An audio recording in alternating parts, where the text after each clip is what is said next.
I received a lot of questions about a recent quiz on countable and uncountable nouns. So let's talk about it.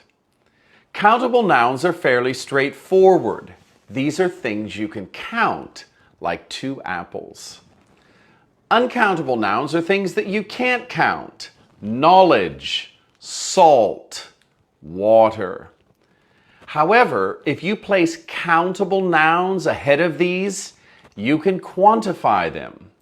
2 pieces of music, 2 packets of salt, and 2 glasses of water. Where the confusion comes, especially for those learning English, is at the restaurant or cafe. In order to save time, native speakers shorten their request.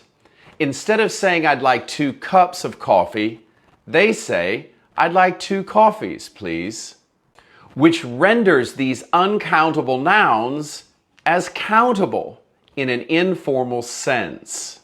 Watch. Can I have 2 coffees, please? And 2 coffees for you? Can I have 2 sugars, please? 2 teas, please. I'll get some fags. 2 waters.